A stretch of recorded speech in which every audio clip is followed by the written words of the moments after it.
오늘 하나님의 말씀은 마태복음 24장 32절.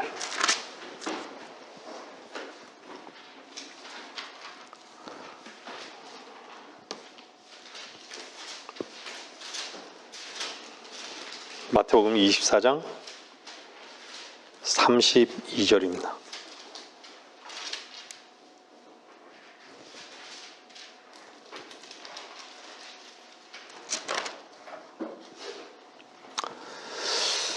무화과 나무의 한 비유를 배우라.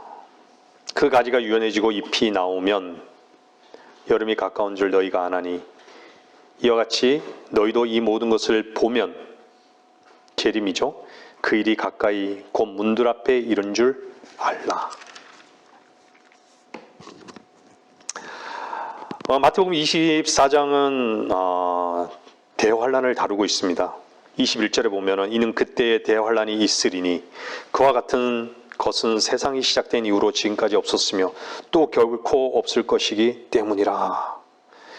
그러면서요, 그거 보세요. 20절이 너희는 피난하는 일이 겨울에나 안식일에나 일어나지 않도록 기도하라.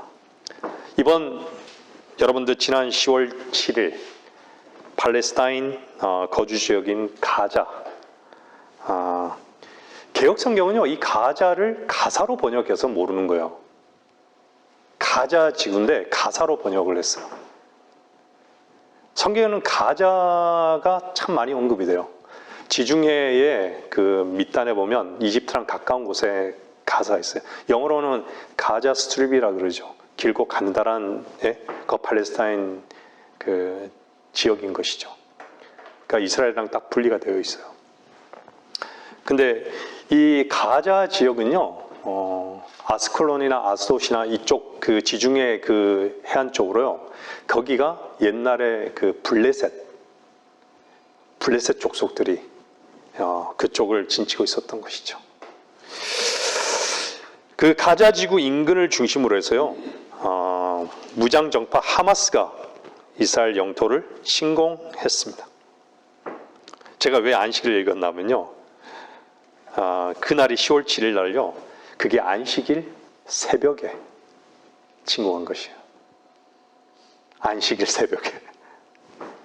그렇다고 해서 제가 이 마태복음 24장이 이번 전쟁과 동일시하는 게 아닙니다. 1973년 그 마지막 중동전쟁이 끝난 이후에요, 사실은 서로 로켓포도 쏘고 반격도 하고 했지만요, 전례 없는 엄청난 물량의 미사일로, 거의 뭐 5,000발 이렇게 얘기하는데, 그 미사일로 대대적인 침략으로요, 일주일 만에 양측 합산 한 3,500명, 현재까지는 제가 알기로는 한 3,500명 정도 사망자가 났고요, 10,000명 이상의 사상자가 났어요. 부상자가 난 것이죠.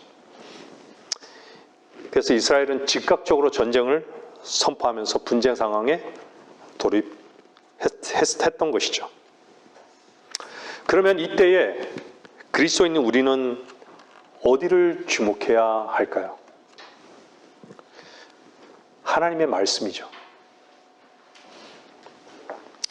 세상 모든 언론과 세상 모든 사람의 관심은 오직 무엇이 원인이고, 무엇이 사실이고, 무엇이 옳고, 무엇이 그르고, 거기에 가 있지만요, 그리스도인인 우리는 이스라엘을 버리지 않으신 하나님께서 이스라엘을 기록한 말씀대로 어떻게 회복시키는지의 그 과정을 보면서 그리스도인에게 있을 눈 깜짝할 순간의 휴거의 소망이 너무나 가까움을 기뻐하는 것이죠. 역사는 그분의 이야기입니다. 히스토리죠. BC는 뭐예요? Before Christ예요. 그리스도 이전이에요. AD는 뭐예요? 그리스도의 해예요. 의미 자체가 그렇잖아요.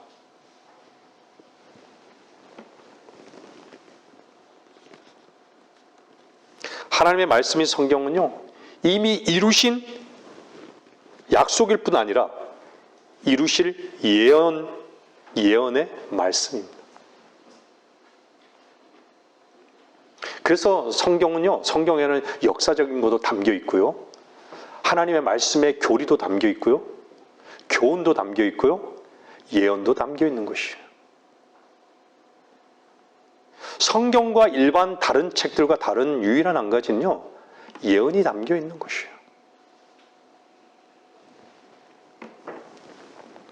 시작과 끝을 성경에서 이미 말씀하고 있다는 것입니다. 그 말씀은 말씀하신 분이 이루셨고 이루어가고 있으며 또한 이루실 것이다라는 것이 그분을 믿고 의지하는 자들의 신앙인 거죠.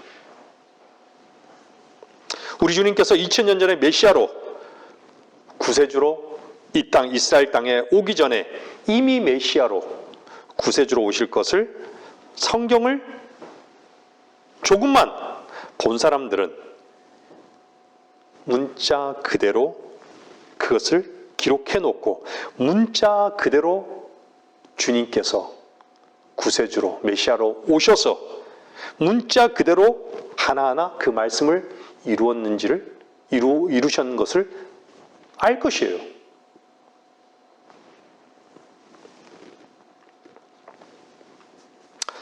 세상은요, 파라오를 아는데 바로왕은 모르죠. 근데 기독교는 바로왕은 알아도요, 파라오는 몰라요. 세상은 이란도 알고 페르시아를 아는데요, 페르시아가 이란인 것을 모르죠.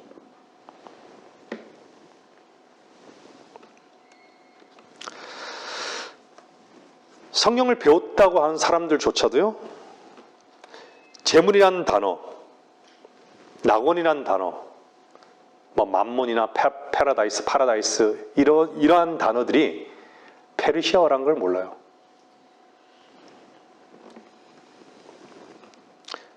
세속사를 제대로 배운 사람은요, 크세르크세스는 알아도요, 성경의 아하수에로는 모르는 것이죠. 같은 인물이에요.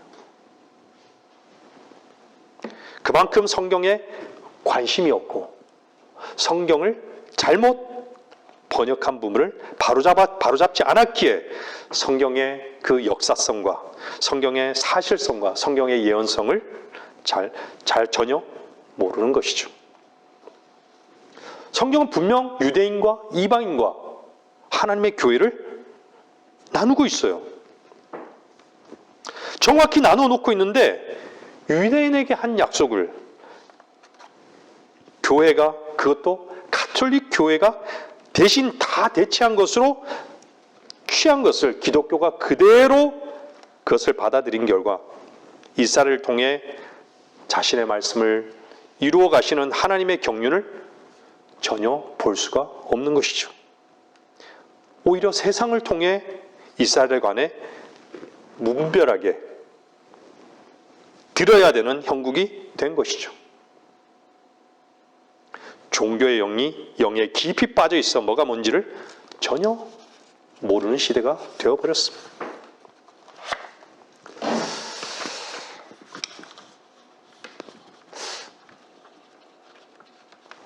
제가 예전에도 말씀드렸지만 인간의 본성과 하나님의 영은 완전히 극과 극입니다. 하나님은요, 제국이 멸망하는 것보다 아하수에로의 여왕이 되는 한 유대인 소녀인 에스더에 더 시간을 할애하고 계십니다. 이 말씀이 얼마나 위로가 되는 말씀이에요, 여러분들. 하나님의 시선이 이 세상 가운데 어디에 머물러 있느냐라는 거예요. 하나님은 로마 제국의 왕에 대해서보다요, 전혀 관심 없는 그 뽕나무 위에 키 작은 삭개오에 관심이 있으신 거예요. 얼마나 위로가 되는 말씀입니까? 하나님은 세상이 다 미워하는 세리와 창녀한테 오히려 관심을 주지 세상의 부귀영화를 누리는 그런 제국에 관심을 안 갖는 거예요. 카이사에게 관심이 없어요. 카이사는 시저 아니에요.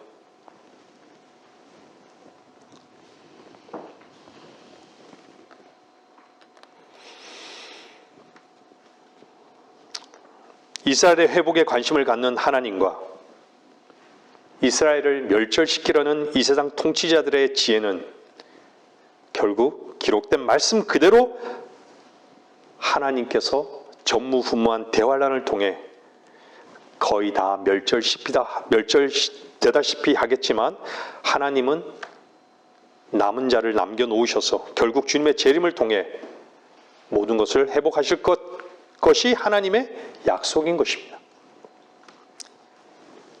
제가 이 말을 아마 듣는 사람들은 미친 소리라고 하겠지만요. 여러분 듣는 분들은 어떠십니까? 전쟁이 났을 때 세상의 모든 신문과 언론은요. 전쟁, 딱 앞표제 전쟁이다 딱 나오죠. 하나님의 반응은 어떠실 것 같아요? 하늘 위에서는 어떨 것 같습니까? 웃는 것이에요. 하나님께서 비웃는 것이죠. 어쩌면요, 하나님께서 또 시작이군, 천사들은 또 시작이군 이럴 겁니다. 한 사람이 한 혼이 잃어버린 혼이 구원받았을 때 하늘은 어때요? 세상은 아무렇지 않아요. 한 혼이 구원받는 거에 대해서 아무렇지 않아요. 세상에는 하늘에서는 어떤 일이 일어나죠?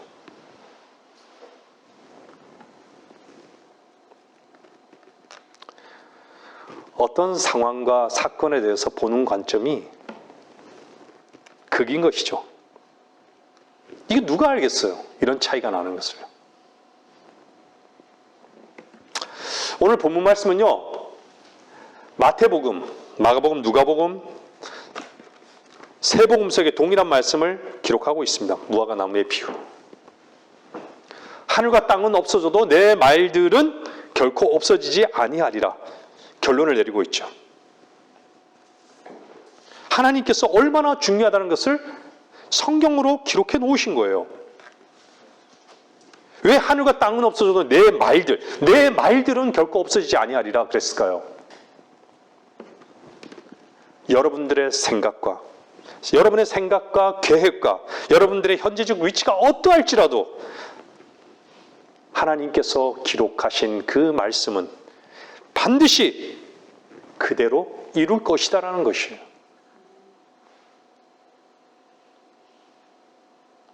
세상도 법대로 하잖아요. 여러분들 그 코레스 왕의 페르시아 제국의 왕이었어요.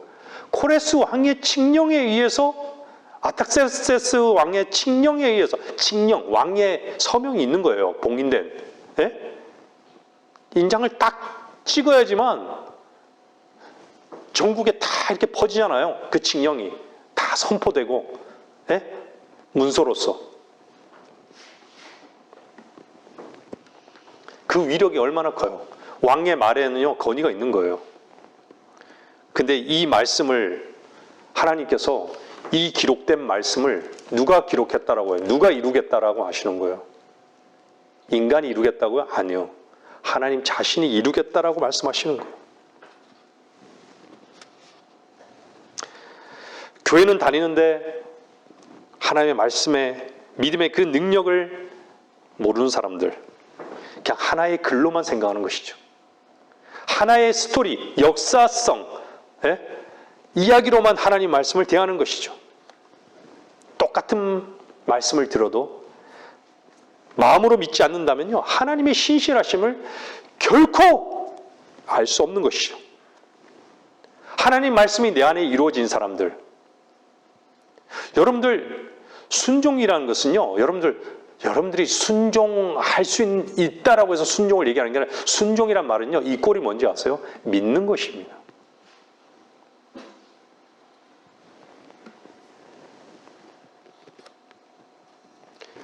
하나님 말씀이 내 안에 실제로 이루어진 사람들은 하나님의 신실함을 아는 것이에요. 그분을 찬양하는 것이에요. 말씀 그대로라는 것을 아는 것이죠. 분명히 확신이 있고 소망이 있고 평안이 있고 자유가 있고 기쁨이 있고 만족이 있는 것이죠.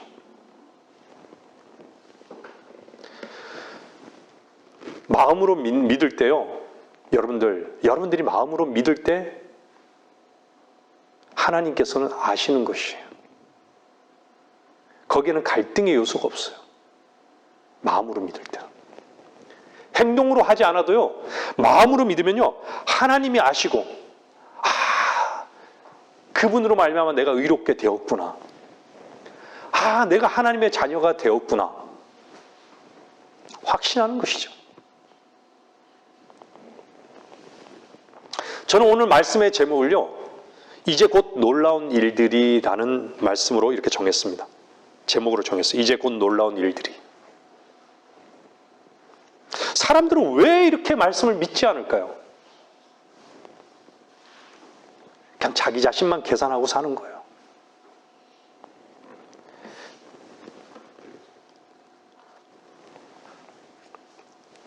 내일은 뭘 하고, 오늘 오후에는 뭘 하고, 그 다음에는 뭘 하고, 한 달 후에는 뭘 하고, 1년 뒤에는 뭘 하고. 하나님의 자기 시간에 대한 그 계획은 갖고 있는데요. 하나님의 시간 계획에 대해서는 관심이 없는 것이에요. 성경에 관심이 없는 거예요. 관심이.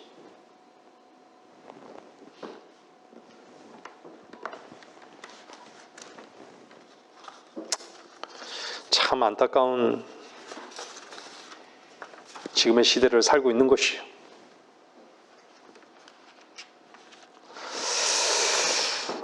하나님은 분명히 말씀드리지만 역사의 주인공이십니다. 역사의 주관자세요.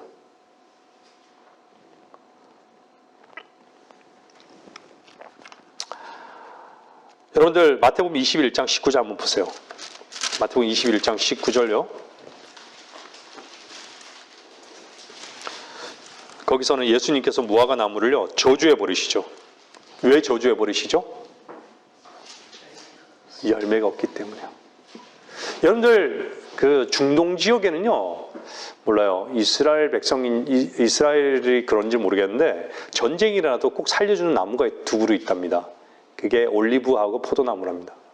왜 그럴까요? 그것은 관리하지 않아도 열매가 열린답니다. 올리브나무하고 포도나무다. 마태복음 21장 19절은요. 길가에 있는 한 그루의 무화과 나무를 보시고요. 잎사귀 위에 아무것도 찾지 못하시던 주님께서는요.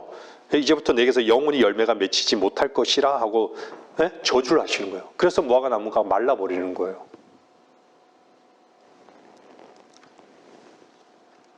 무화과 나무는 성경에 처음 뭐로 등장하죠? 무화과 나무 잎으로 치마를 입었잖아요. 가렸잖아요. 뭘 얘기하죠? 종교성. 자기의 의를 얘기하고 있는 거예요. 종교성, 자기의 의.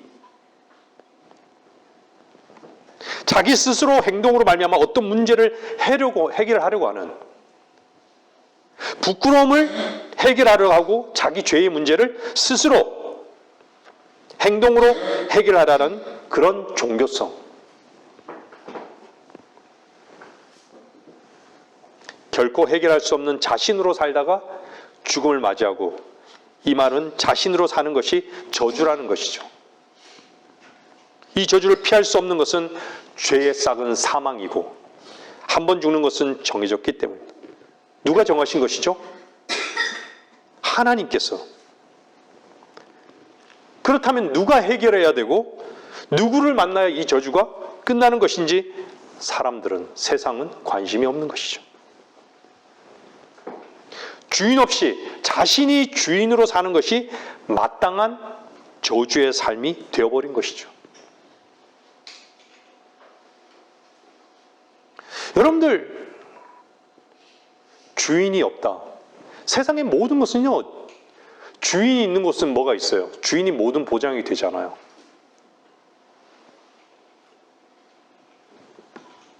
주인이었기 때문에 뭐가 있는 거죠? 옳고 그름만 있는 거예요.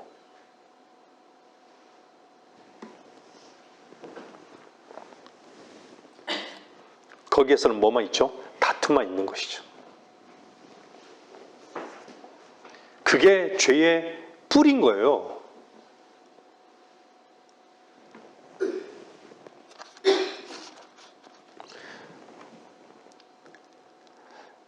종교형의 가장 심취한 나라가 어느 나라일까요?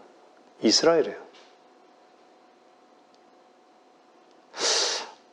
율법을 만드신 하나님 앞에 율법을 나는 모세의 제자라고.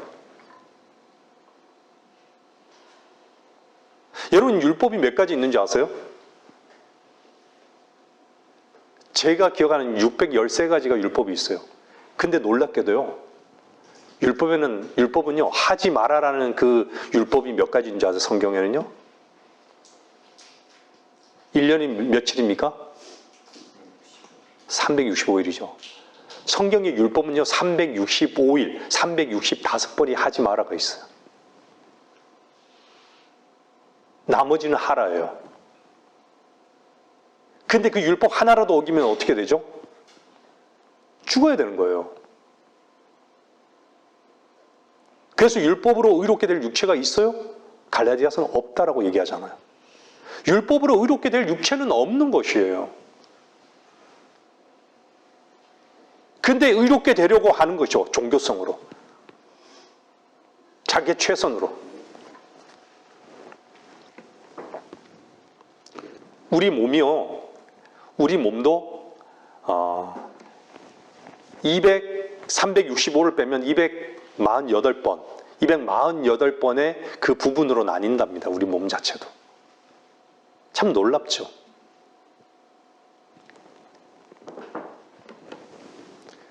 하여간요, 종교성이 가장 큰 민족은요, 알라를 섬기는, 그리고 유대인들인 거예요.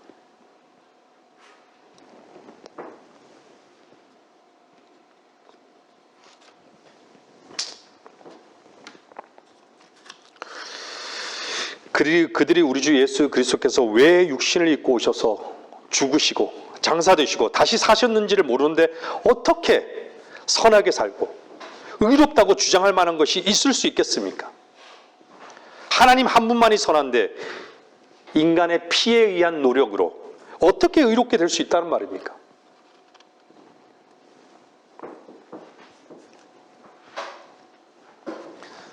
저는 참 감사해요. 뭐가 감사하냐? 계시록 20장 20절 말씀에 아멘 주 예수여 오시옵소서. 저는 늘 이 말씀에 대한 확신이 없었어요. 여러분들 반드시 내가 속히 오리라 하시니 아멘 그러하옵니다. 주 예수여 오시옵소서. 세상의 모든 종교는요, 주님의 오심을 원하지 않아요. 오시옵소서를 원할까요? 주시옵소서를 원할까요? 주시옵소서를 원하는 거예요. 그렇죠? 여러분들 안에 한번 점검해 보세요.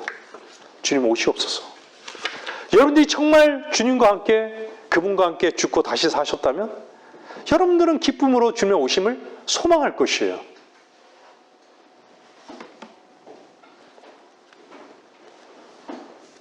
전부 다 위선자들인 것이죠. 위선자들은요, 겉과 속만 다른 것을 위선자라고 하지 않아요. 자기 스스로 의롭다고 주장하는 것이에요. 자기가 선을 행할 수 있다라고 하는 자들인 것이죠. 쉽게 얘기하면요, 자기가 순종할 수 있다라고 생각하는 거예요.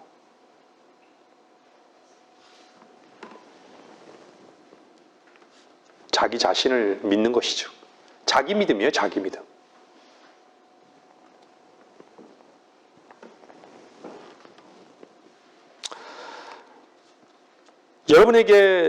여러분도 정말 계시록 20장 22절 말씀같이 여러분이 거듭났더라도 여러분의 삶의 현장에서 그분을 기다리는 것 없이 무엇을 먹을까?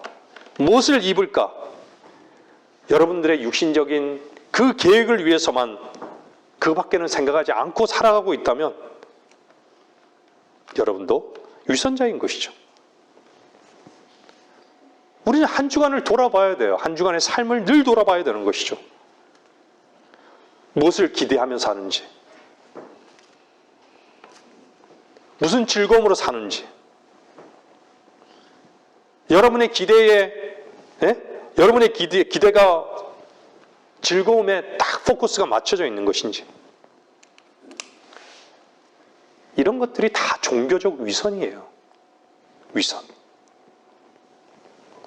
거듭나지 못한 사람만 종교인이 아닙니다. 그냥 모든 것이 머리에만 있고요. 관념만 있고 실제적인 삶은 세상과 즐거움만 갖고 있는, 세상의 즐거움만을 쫓아가는 삶. 여러분들 정말 주님을 기다리는 분들이라면요, 여러분들 날마다요 하나님 말씀 안에서 사는 것이, 그리스도 안에서 사는 것이 여러분 정말로 이거보다 더 귀한 것은 없고요, 여러분 자신을 십자가로 나가는데 즐거움으로 나갈 수밖에 없는 것이에요.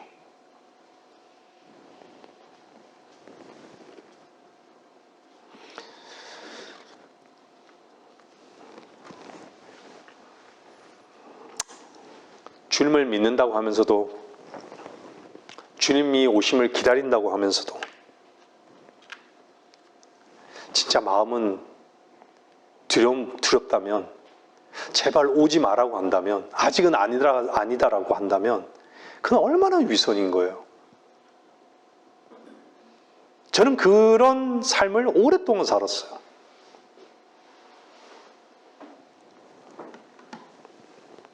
베드로전서 2장 11절 말씀 보세요. 베드로전서 2장 11절 말씀은요,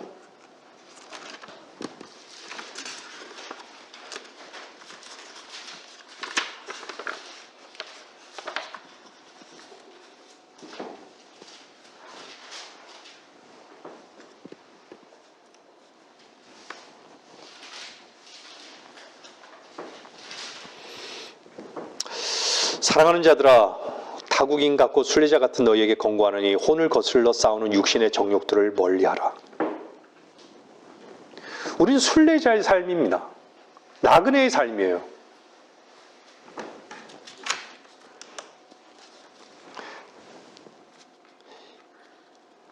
이게 성경에만 있는 것이죠, 항상. 여러분이 하나님과 하나 된 삶,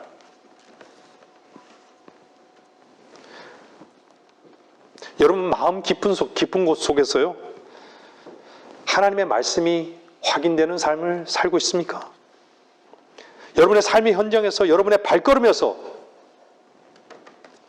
여러분의 입속에서, 여러분이 눈을 떴을 때 여러분이 생각나는 것에서, 여러분의 계획 속에서, 그곳에서 하나님의 말씀을 발견할 때 여러분들은 하나님과 하나 되는 것이에요. 하나 된 자인 것을 여러분들은 입증하며 사시는 것이에요.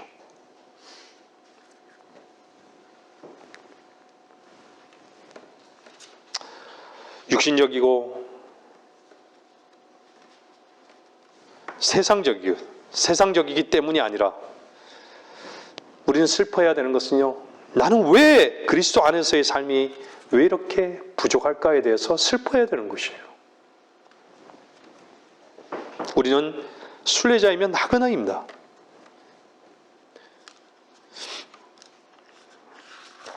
여러분들 고린도후서 5장 10절 말씀 보세요.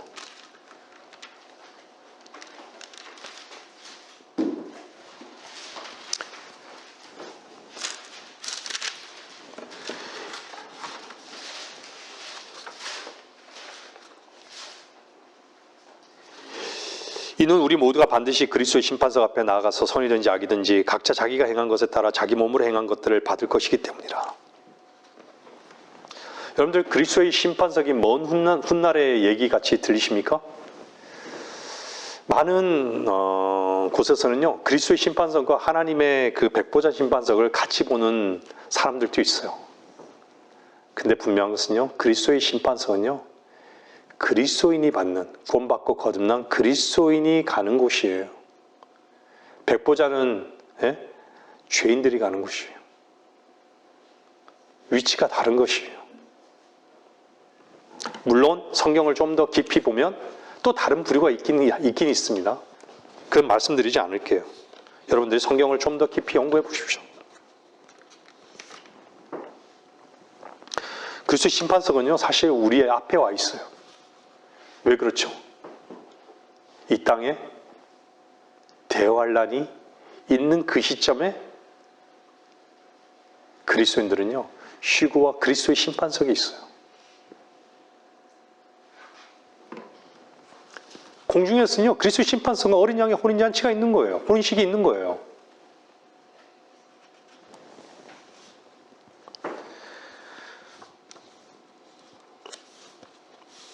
너무 우리 앞에 가까이 왔습니다.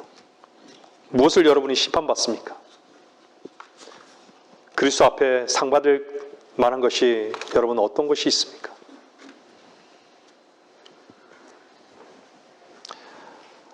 그리스도 심판석에서요, 유일하게 계산되는 것은요, 얼마나 주님을 의탁하며 살았는가, 얼마나 그리스도로 살았는가, 이것만 계산될 거예요. 정말 무엇을 위해 살아가고 있는가? 여러분 한번 돌아보십시오. 참 부끄럽죠. 저는 돌아보면 저는 평생 제 자신을 위해 살았습니다.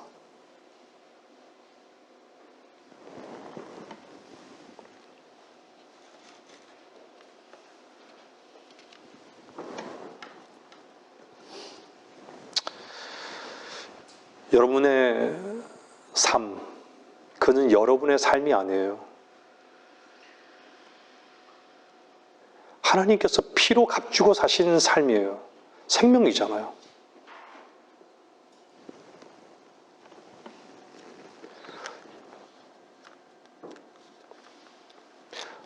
여러분이 살아서 되겠습니까?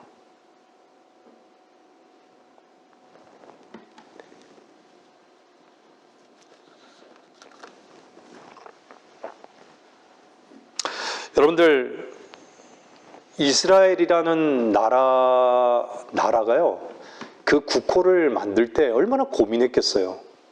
그죠? 분명히 구약 성경에 그 이스라엘이 야곱이었는데 이스라엘로 바뀌었잖아요. 하나님께서 해주셨잖아요. 근데 이스라엘 민족적으로 이스라엘이라는 국호를 사용해요. 이스라엘. 기점이 있는 것이죠. 왜? 야곱의 삶은요, 어떤 삶이에요? 위선자의 삶인 거예요. 위선자의 삶은 뭘 얘기하는 거죠?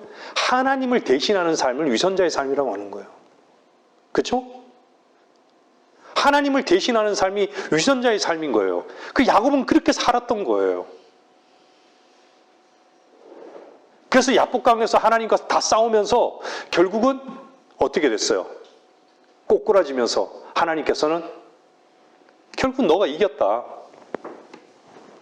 그때 어때요? 이스라엘로 이름을 바꾸시잖아요.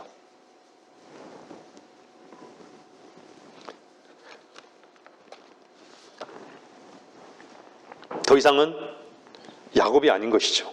이스라엘이라 불린 것이죠. 이스라엘로 불렸다는 것은요, 하나님께서 너희의 주인이라는 것이에요.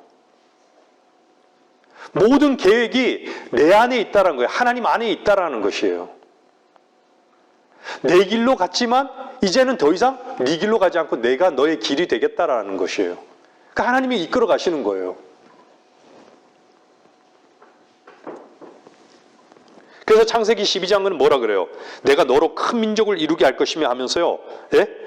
내게 복을 주고 내 이름을 위대하게 하리라. 너는 복이 되리라. 아브라함에게 주셨잖아요. 너를 축복한 자들에게 내가 복을 주고 너를 저주한 자들에게 저주하리라. 내 안에서 땅의 모든 족속들이 복을 받을 것이라 하셨더라. 저는 이번에 그 이스라엘과 하마스의 전쟁을 보면서요, 아브라함의 그 언약, 아브라함에 대해서 깊이 이렇게 또 생각하는 계기가 되었어요. 성경에 참 아브라함의 그 믿음에 대해서 많이 언급하고 있잖아요. 로마서나, 그죠? 우리의 믿음은요, 세상이 알 수도 없고요, 세상이 알고자 하지도 않아요. 근데 그걸 누구만 보는 것이죠? 하나님만 보는 것이에요. 하나님만 관심을 갖는 것이에요. 그 믿음에 대해서요. 자신을 믿는, 하나님 자신을 믿는 그 믿음을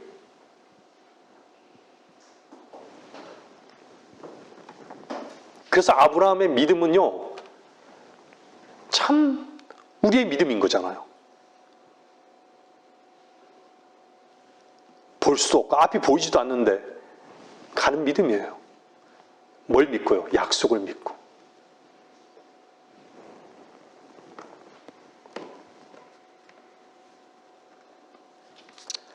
이 말씀대로 이루어지잖아요. 지금 전쟁의 아브람, 아버지는 같은데 어느 아버지냐? 육신의 아버지냐? 약속의 아버지냐? 이슬람도요, 여러분들 메시아를 기다려요.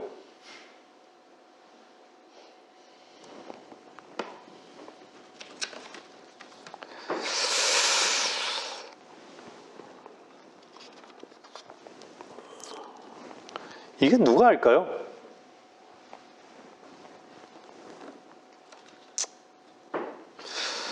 여러분들, 하나님의 시간표 속에서요, 하나님께서 어떻게 말씀하고 계신지에 관심을 가지십시오. 지금은 참으로 그럴 때예요. 이스라엘은요, 이스라엘이라는 나라의 호칭을 쓰고 있지만 아직도 어떻게 살고 있죠? 야곱의 본성을 가지고 사는 민족이에요. 그렇죠?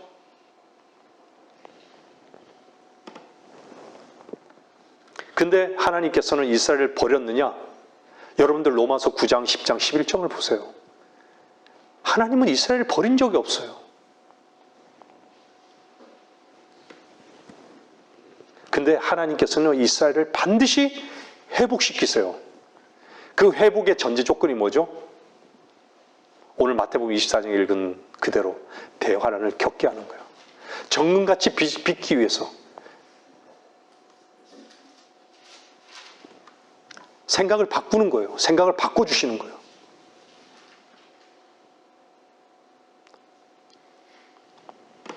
이스라엘을 완전히 회복시켜서요, 꼬리가 되지 않고 머리로 하나님께서는 그 민족을 세우실 것입니다.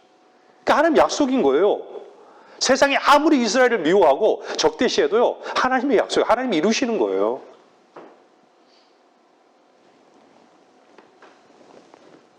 우리는 야곱은 항상 뭘 보여주죠? 옛사람인 육을 보여주고 있는 것이에요. 육을 보여준다는 건 뭐예요? 하나님 자리 대신에요, 항상 하나님의 자리에 대신 내가 앉고 있는 거예요. 앉아 있는 거예요. 너무나 육을 사랑하고 있는 것이죠. 육 외에는 사용할 줄 모르는 거예요. 이것이 야곱이에요, 야곱. 근데 이스라엘 백성들이요, 내가 정말 우리 조상이 죽였던 그 예수가 메시아였구나. 그걸 알 때는요, 주를 가르치지 않아도요, 다 주를 알게 되는 거예요. 주를 아는 지식이 충만할 거예요. 이게 성경에 기록되어 있는 거예요. 제가 지어 만든 이야기가 아니에요.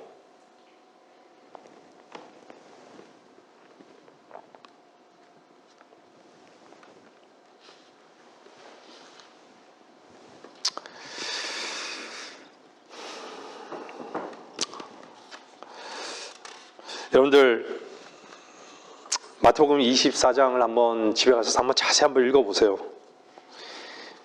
이스라엘은요, 사실 2000년 동안 나라로서 존재한 적이 없었습니다. 제가 설교 전에도 말씀드렸지만 온 세계에 뿔뿔이 흩어졌던 곳이에요. 이 지구상에 이스라엘이란 나라가 존재하지 않는다고 생각한 모든 사람들이요, 생각하고 있었던 바로 그때에 하나님의 말씀의 예언대로 그 나라가 독립을 하게 되는 거예요. 영국의 벨푸어 선언에 의해서.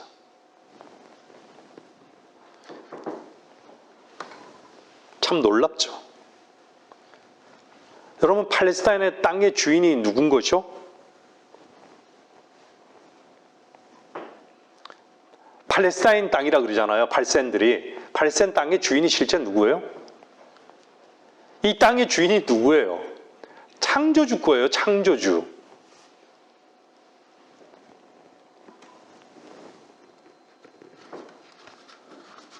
이미 아브라함에게도 약속한 땅. 그 땅은 하나님 것이에요. 하나님 것. 더구나 하나님께서 약속으로 준 땅이잖아요. 근데 그 팔레스타인 땅은 실제적으로 육신적으로는요, 그 팔레스타인 이스라엘 땅은 사실 원래는 아니었어요. 그게 어디에 나오냐면 창세기 10장 보세요. 19절 보세요.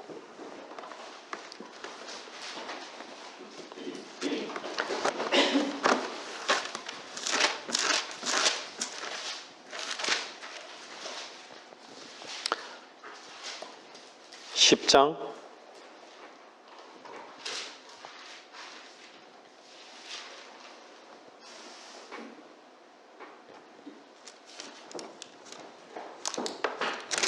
19절.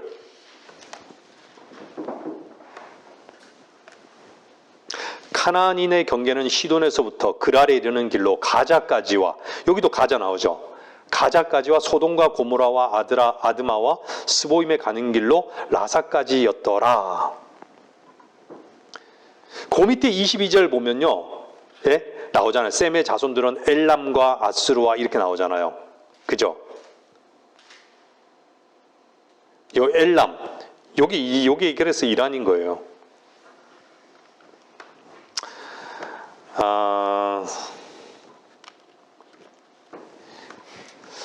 제가 말씀드렸지만 그 이란이 원래는 페르시아라고 그랬잖아요. 그 1935년도에 페르시아에서 이란으로 국호를 바꾼 거예요.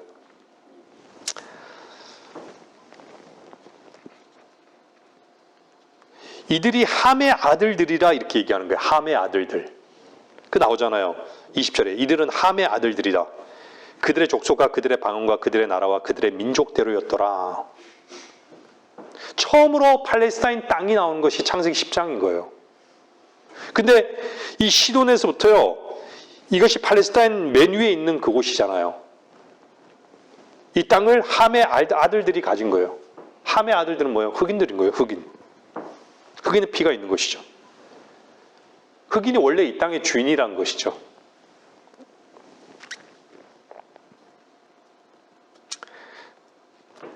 그러니까 원래 그 땅은 함족의 땅이었다라는 것이에요.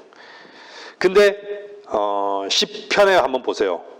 시편 105편 보세요.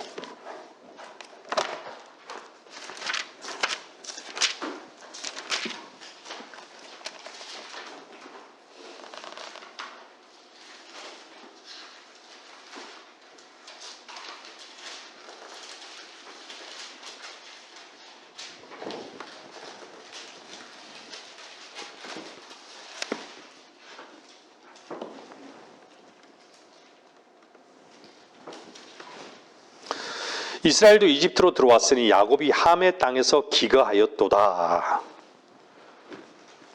그러니까 함의 땅이었다라는 것이죠.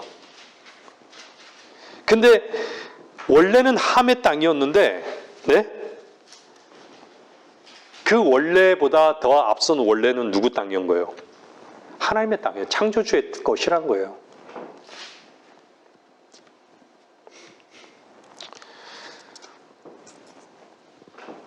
그래서 팔레스타인 땅이 지금 분쟁의 씨앗이 된 거예요. 역사적으로 자기네 땅이라고. 근데 이스라엘은요, 뭐라고 얘기죠? 하나님께서 주실 것이라고.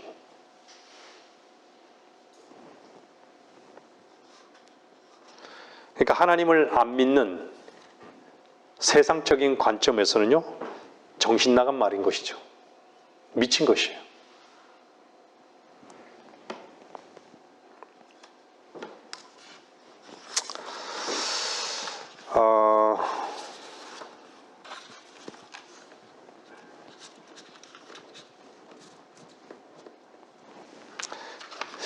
여러분들, 저는 가끔요, 하나님 말씀 안에서 그런 생각을 할 때가 많아요. 여러분들, 말씀 안에서는 생각을 깊이 하셔도 돼요. 왜냐하면 성경에서 구체적으로 언급하지 않은 부분들이 있잖아요. 과연 어린 양의 혼인식, 또 천년왕국 때, 이런 부분들을 생각할 때 있죠. 여러분들, 사실 하나님께서 회복하고 하나님께서 통치하는 하나님 나라가 회복이 되잖아요. 천년왕국이 회복이 되면. 그러면 다 누구 것이에요? 하나님의 것이잖아요. 우리 주님 것이에요. 주님께서 다스리는 왕국이기 때문에요. 다 주님의 건의 아래에 있는 거예요. 어디에 뭐든 자유롭게 할 수 있지만 건의 아래에 있는 거예요. 여러분, 하늘나라에서도 마찬가지예요. 여러분들,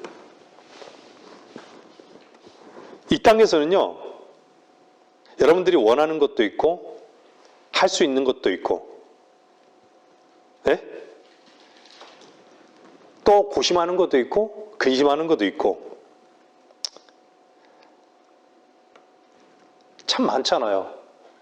근데 거기에서는 그런 게 전혀 없다고 한번 생각해 보세요.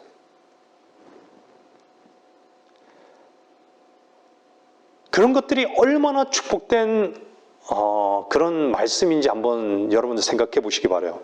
여러분들 때때로 여러분 머릿속에 떠오르는요, 여러 가지 생각들로 인해서 근심해 본 적이 많죠. 그죠? 다 생각 속에서 근심해요.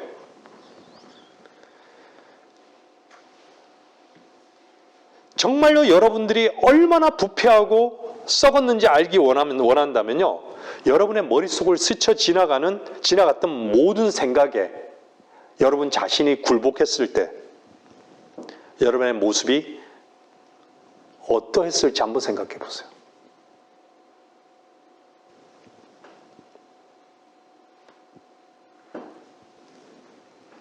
그러한 쓰레기들이 그리스도인이라고 하는 우리 안에 다 내재되어 있는 것이에요.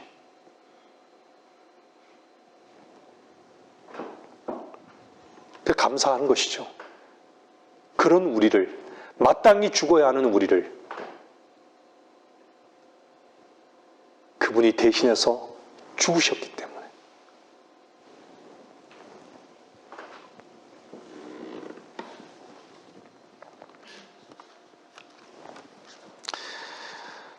이스라엘과 팔레스타인과의 전쟁, 지금도 전쟁 중이지만요, 바로 그 땅의 다윗의 후손이신 주 예수 그리스도께서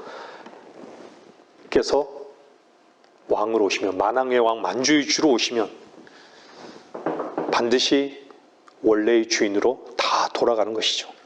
세상도 마찬가지입니다.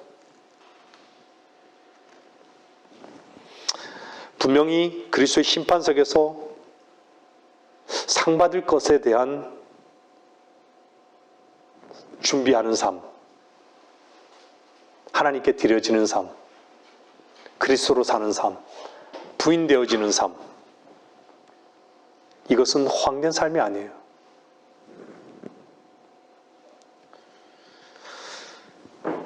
여러분들이 무엇을 위해서 투자하고 있습니까?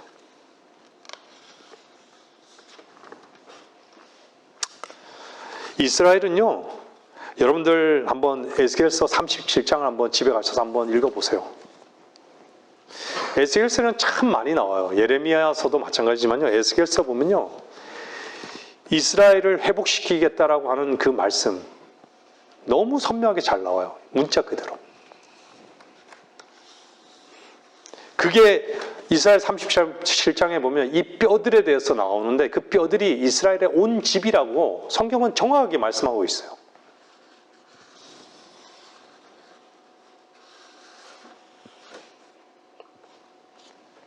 이스라엘 땅으로 데려오리라까지도 정확하게 말씀하고 있는 거예요.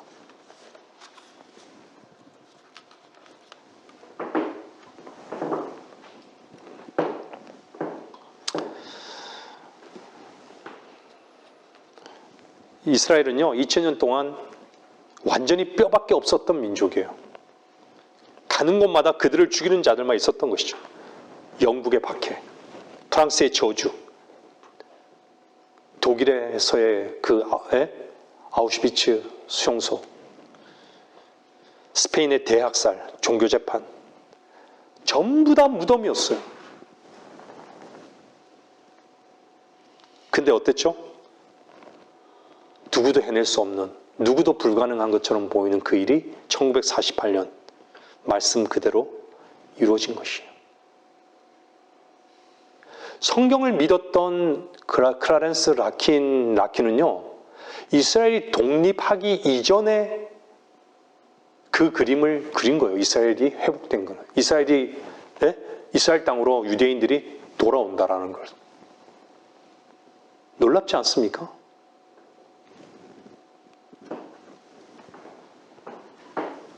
그것만 있겠습니까?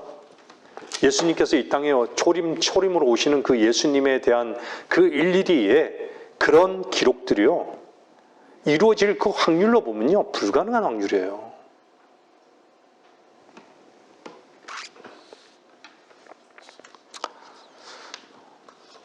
구약의 50%가 이스라엘의 회복을 다루고 있는 것이에요. 오늘 마태복음 24장도 증명하고 계시잖아요. 한번 집에 가서 한번 보세요. 스가랴에서도 나와요. 네? 로마서 한번 보시겠어요? 로마서 11장 25절.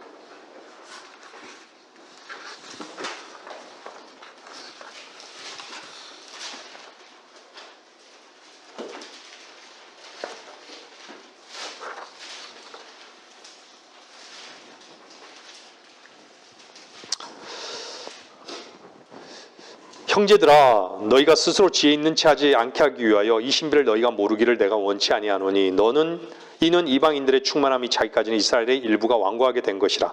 그리하여 온 이스라엘이 구원을 받으리라.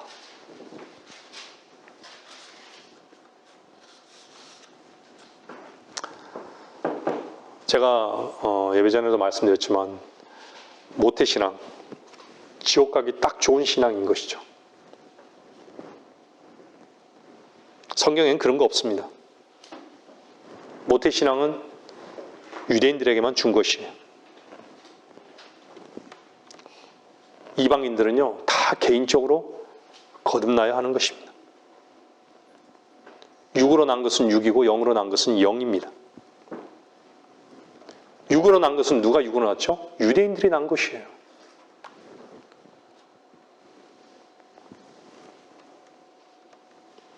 그들은 아브라함의 육신적인 자손이기 때문에 나중에 온 이스라엘이 구원을 얻는 것이죠. 누가 성경을 이렇게 혼란하게 만들었을까요?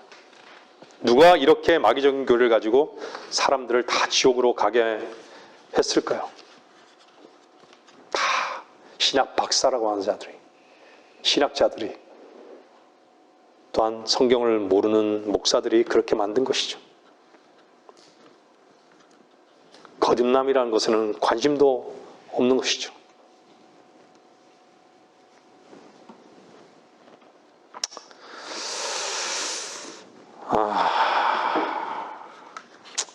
성경에는 참 하나님께서 가나안 땅을 정복하면서 다 죽이라 그랬잖아요.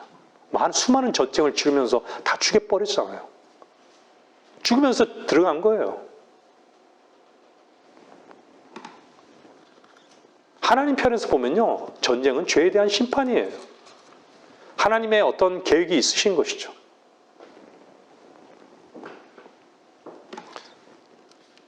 인간은 하나님의 역사에서 아무것도 배우지 못해요. 왜 하나님의 역사가 중요하지 않을까, 인간들에게요? 그냥 무엇을 먹을까, 무엇을 입을까에만 관심이 있기 때문입니다. 자기 자신의 역사에만 관심이 있는 것이죠. 아무것도 배울 수 없어요. 이순실이 어떻고 세종대왕이 어떻고 관심이 없죠. 나한테 달콤한 아이스크림 하나 사주는 것에 더 관심 있는 것이죠. 무슨 상관이에요? 이순신이 나랑 무슨 상관이에요? 세종대왕이 나랑 무슨 상관이에요? 오직 자신에게 이익에만 관심 있는 것이죠. 훌륭하고 관심 없습니다. 자기 자신에게 지금의 순간의 기쁨에만 관심이 있는 것이에요. 하나님이 나를 어떻게 이끌 것인가에 대한 관심이 없는 것이에요. 이 설교를 듣는 시간에도, 이 설교가 끝난 시간에도 내일 또 나의 즐거움은 무엇일까? 거기에만 관심 있는 것이죠. 하나님께서 나를 향하신 그 역사와 관심이 무엇인가에 대해서는 전혀 관심이 없는 것이죠. 하나님께서 왜 살아나신 거예요?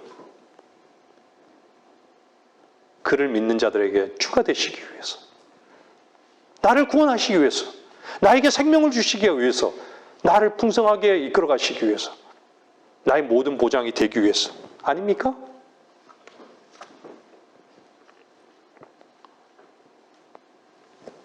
어리석은 구더기와 같은 인간들의 한계점이죠.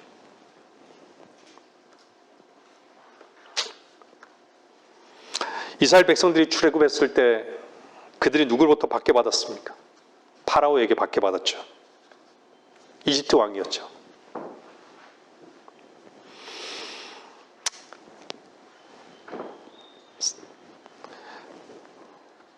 주님께서 다시 오실 때도요, 세상이 이스라엘을 박해할 것입니다.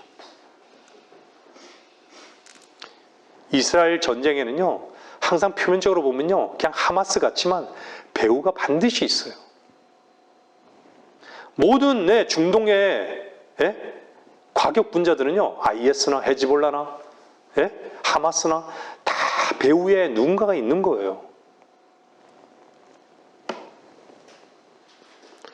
그 배후에는요, 누가 있을까요? 힘 있는 자가 있는 거예요. 이번에는 시리아도 보세요. 누가 있어요? 그 공항을 누구에게 내줘요? 미국에게 내줄 것 같아요? 러시아에게 내줘요. 조약이 되어 있잖아요.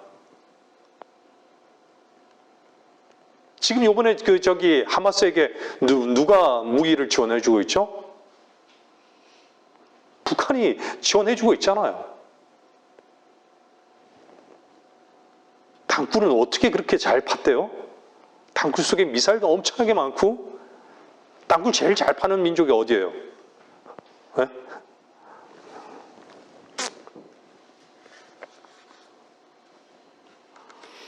성경에 모든 것이 기록되어 있습니다.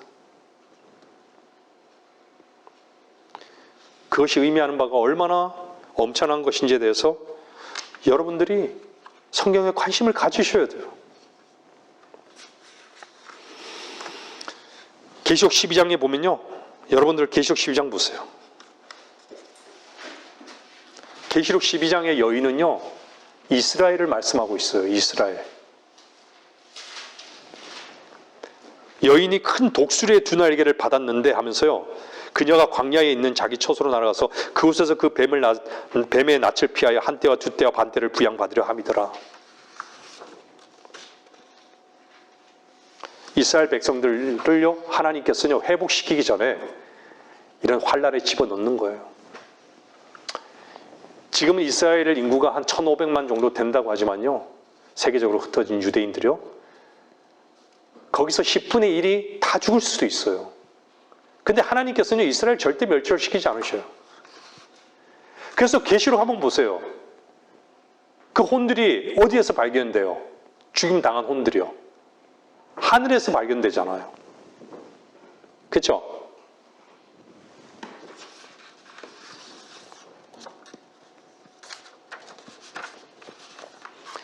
오늘 읽었던 마태복음 24장 20절을 보면 너희는 피난하는 일이 겨울에나 안식일에 일어나지 않도록 기도하라. 참 세상은 지혜롭죠. 예? 이스라엘은요, 지금도 안식일을 지킨다고 해서 모든 첨단 장비를 가지고 안식일 날 아무것도 안 하잖아요. 어리석은 것이죠. 안식일은 아는데 안식의 주는 모르는 거예요.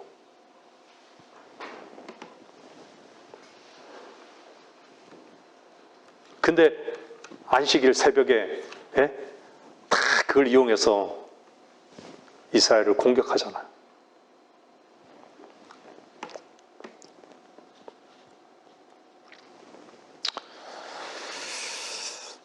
여러분들 어떤 계획을 가지고 계십니까? 여러분의 생각대로 결코 되지 않을 수도 있습니다.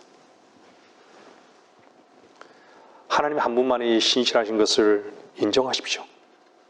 하나님은 하나님 스스로가 하신 말씀에 대해서는 반드시 이루신 거예요. 하나님은 사람이 아니시기 때문에요. 거짓말도 하지 않으시는 분이시다. 후회도 없으시는 분이시다. 그분이 말씀하신 것을 행하지 않으시랴 행하겠다라는 얘기예요.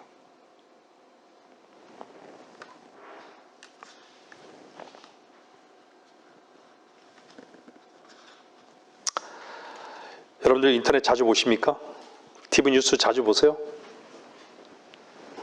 무엇을 보고 계십니까? 세상 돌아가는 거 보고 계십니까?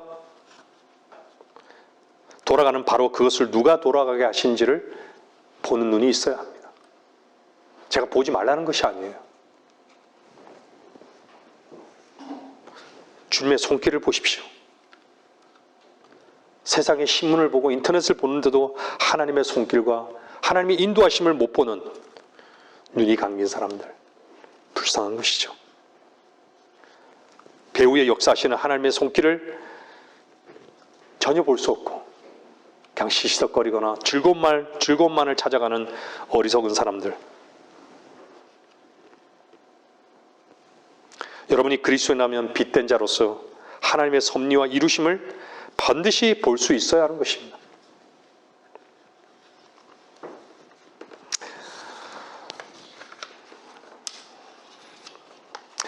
유대인은요, 소멸되지 않는 불타는 가시덤불입니다. 말씀을 정리할게요. 유대인은 결코 소멸되지 않아요. 주님 오실 때까지요. 오시기 전에 유대인을 멸절시키려고 하는 무리들이 있는 것이죠. 결국은 누구를 대적하겠다는 얘기예요? 하나님을 대적하겠다는 얘기예요. 그것이 결국은 아마겟돈에서 하나님을 대적하는 거예요. 한순간에 하나님께서 끝내실 거예요. 여러분 믿으시죠?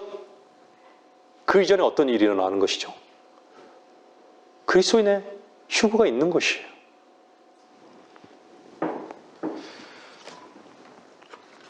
왜 이스라엘은 불타는 가시덤불일까요? 여러분 세계대전을 보세요. 1차 세계대전, 2차 세계대전. 이스라엘을 본토로 데려오기 위해서. 지금은요, 보세요. 국가는 국민도 있고 영토가 있고 주권이 있어야 되잖아요. 그죠? 누구만이 있어야 되는 거예요. 지금은 국민도 있고 영토도 있어요. 다스리는 자가 있으면 되는 거예요. 주님만 오시면 되는 거예요. 이스라엘 땅에.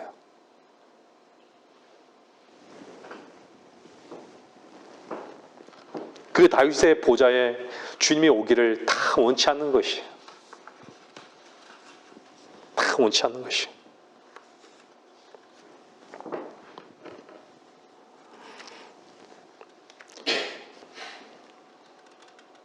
무화과 나무 잎이 푸르기 시작하고요. 열매를 맺을 때까지의 세대를 얘기하는 것입니다. 이 세대는요. 이스라엘 해방서부터요. 독립서부터 열매를 맺을 때까지 이 세대가 다 이루어지는 거예요. 여러분은 창세기 15장은요. 이 세대를 몇 년으로 봐요? 100세로 보기도 하고 시편에서는 다윗이 뭐라 그래요? 마태복음 1장은 평균적으로 세대가 41년 정도 되죠. 42년 정도. 근데 시편 기자는 뭐라 그래요? 우리의 연수가 70이요 강건한 80. 이스라엘의 독립이 1948년. 한 세대를 100년을 본다면 최대 언제요? 48년이 되는 거죠. 최대로 봤을 때. 그래요, 안 그래요? 여러분들 페르시아의 코레스 칙령에 의해서 이 주님께서 이 땅에 초림을 오셔갖고 예루살렘 입성까지의 그 계산이 딱 나오잖아요. 그죠? 정확한 거예요, 정확한 거. 하나님의 시간표는요.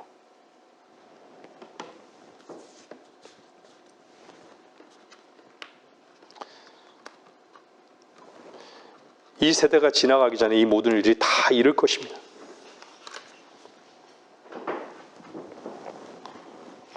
왜 시편에는요, 정말 십자가를 다루기도 하고요, 교회를 다루기도 하고요, 재림도 다루기도 하고요,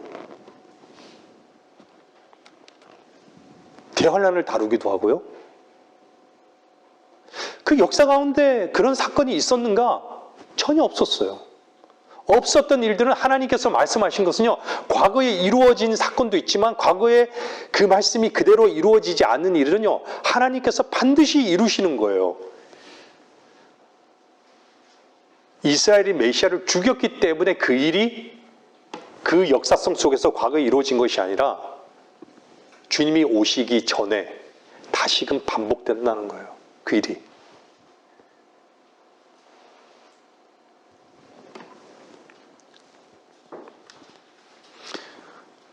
예수님께서 재림의 주로 오실 것입니다. 온 세상을 왕으로 다스리실 것이에요.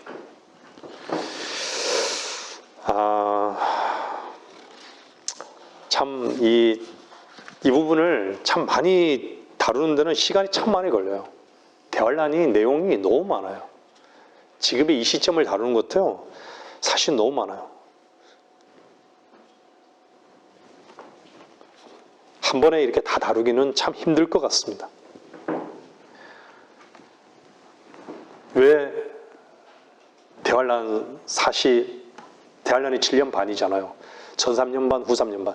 여러분들 적그리스도가요, 평화 조약을 왜 지금 세상이 평화 얘기할까요? 평화는요, 우리 분명히 성경에 파기가 되잖아요. 중간에 파기가 돼요. 근데 평화가 파기된다고 해서 적그리스도가 계시록 13장에 나타난다고 적그리스도가 13장부터 나타난 게 아니에요. 적그리스도는요, 이미 대환란이 시작될 그 전부터 적그리스도는 나타나요.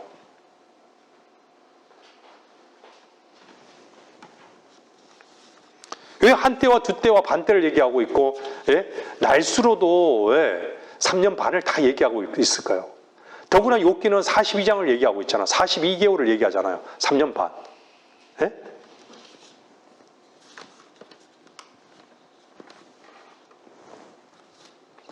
성경은 하나님께서 기록하신 거예요. 너무나도 오묘한 것이에요. 그대로 말씀하고 있는 것이에요, 우리들에게요. 계시록 9장에 보면요, 기병대의 수는 2억이니 내가 그들의 숫자를 들었노라 이렇게 얘기하잖아요. 2억의 군대가 팔레스타인 동쪽에서부터 오는 거예요. 팔레스타인 동쪽에서부터요. 왜 오는 거죠? 이스라엘 침공하기 위해서 오는 거예요.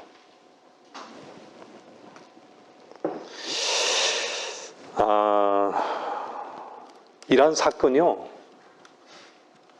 얼마 남지 않았습니다. 오래 남았다고 생각하십니까? 우리에게 너무 급하게 왔다는 것에 대해서 여러분들은 깨어 있어야 하는 것이에요. 데살로니가전서 4장 한번 보세요. 4장 16절을 보면요, 주께서 호령과 천사장의 음성과 하나님의 나팔 소리와 함께 하늘로부터 친히 내려오시리니. 그러면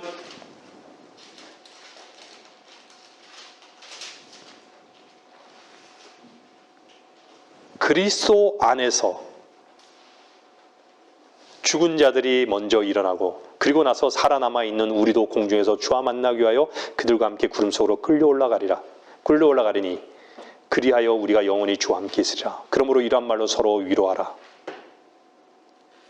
그리스도 안에 있으십니까? 그리스도 안에서 죽은 자들이,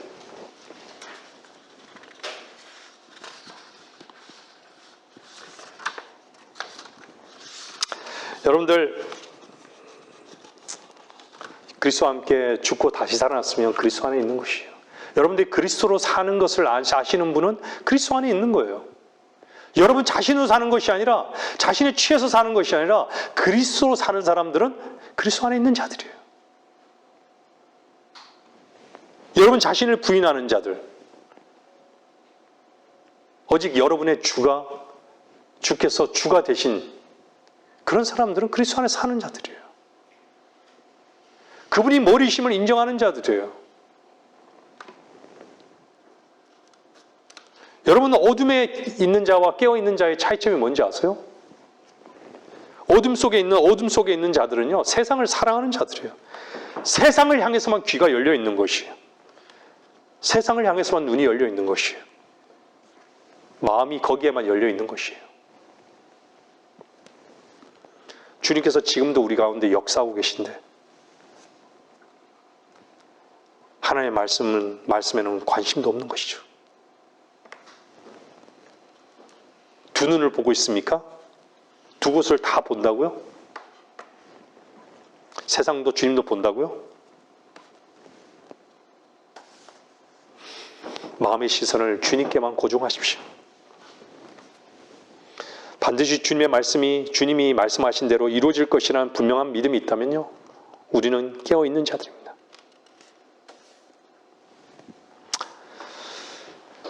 우리를 부르실 날이 너무 가까운 이때에 세상의 어둠에 취해서 자기 자신을 잃어버리고 사는 어리석은 자들이 없어야 될 줄 믿습니다.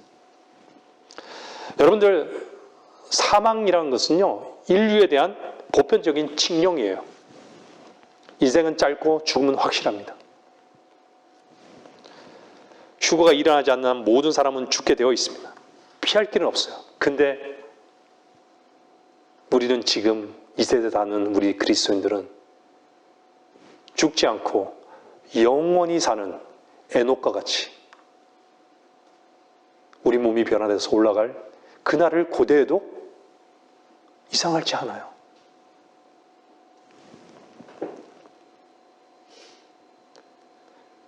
여러분들 그날에 대비하여 준비하고 있습니까?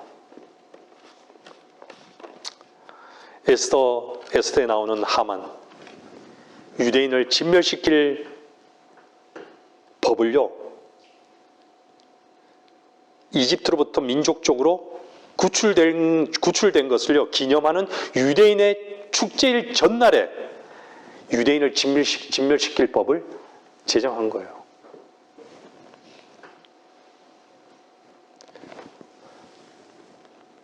하만의 관점에서 보면요, 민족의 탄생 기념일 그 전날에 유대인 사형 집행명령에 서명하고 있는 것이죠. 근데 주님의 관점에서 보면요, 출애굽기 14장의 파라오처럼요, 하만은 이제 종말을 맞이하게 되는 것이죠. 하만은 뭐를 보여주고 있죠? 적그리스도를 보여주고 있는, 적그리스도가 끝날 그 시점이 이제 곧 다가온다는 것이에요. 사탄과 적그리스도는 유대인을 대적해서요, 실행에 옮기게 될 유대인 대학살을 계시록 12장에서 가리키고 있잖아요. 주님의 말씀은 확실합니다. 주님의 예언의 말씀은 반드시 주님께서 이루실 것입니다. 깨어있는 성도가 되시기를 바라면서 말씀을 마치겠습니다.